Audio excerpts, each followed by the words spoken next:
There's a lot of frustration you're hearing there. One Michigan lawmaker is actually calling for an investigation into the high gas prices. Yeah, Senator John Prose joins us along with Mike Evans with Atlas Oil today. Thank you both for joining us to explain what's going on. Senator, I'll start with you.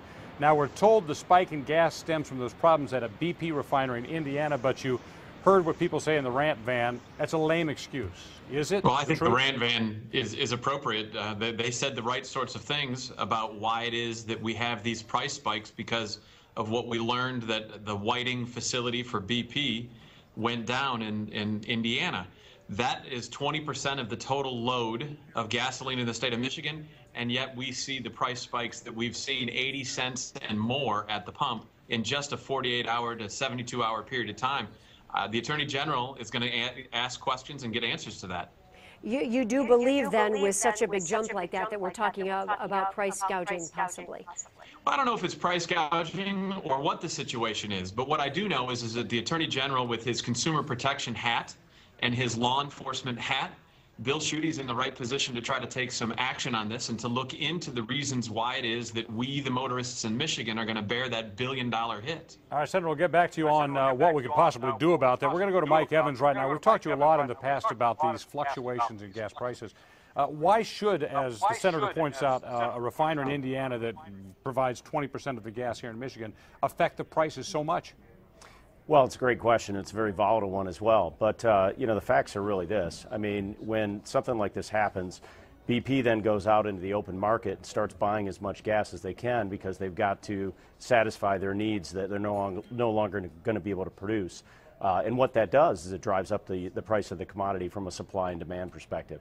We may not like it, but it's the reality of a commodity market, and that's how it works. But the price isn't spiking across the country, though. It's just in our area. Right, because the issue is really localized. So, you know, it's not affecting the Gulf Coast. Those refineries are still running. You know, on the positive side, there is product that's coming up the pipelines. It does take a couple of weeks to get here, and I expect to see some relief into this market fairly quickly.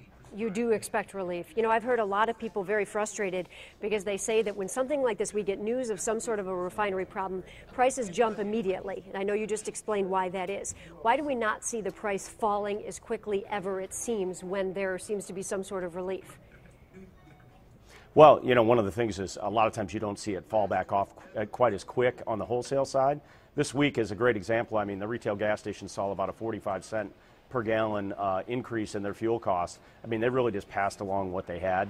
I think you'll see it start coming down. It normally takes a station 3 to 5 days to get product out of their tanks, depending on how much volume that they do. So as they start getting into a lower cost product, they will adjust their pricing accordingly. Now, Senator, back to you again. This seems so confusing. There's so many moving parts. It's almost like a shell game where we have to keep track of what's happening here and there.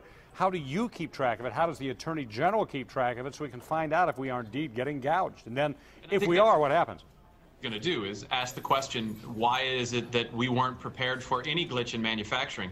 You know, I think about recalls in automobiles and things like that. When those things happen, who eats the cost? The automobile manufacturers eat the cost. We have a glitch in a manufacturing process, is what we've been told, and somehow we didn't have enough supply to manage that, and we then bear that immediate impact. The Attorney General has the ability then to work with other Attorneys General in other states and ask that question very directly. Are we getting a fair shake in the state of Michigan when we also see the price of the barrel of oil in the supply-demand curve that we were just talking about? That price of the barrel of oil in the international marketplace is about $43 right now. And yet, as that's dropping, our prices are spiking. Mike, explain that too, because that is the case. The crude oil price is the lowest they've been in a very long time, but yet prices aren't as low as they've been, certainly.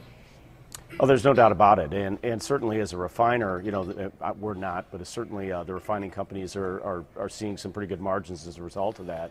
But that doesn't really totally impact the price of fuel. Again, it's market driven. You've got non-fuel people out buying and selling on the exchanges and speculating on pricing. And that's, unfortunately, that's just how the market works for fuel. All right. Mike Evans, thank you very much from Atlas Oil. And again, I'm going to tell people, you're not making all the money on this. You're not setting the prices on this, are you? We're not. You know, one of the things I really want to make sure people know, the retail gas stations, I mean, these guys make 3 to 4% on gasoline, which if you're a Starbucks coffee, they make probably hundreds of percent.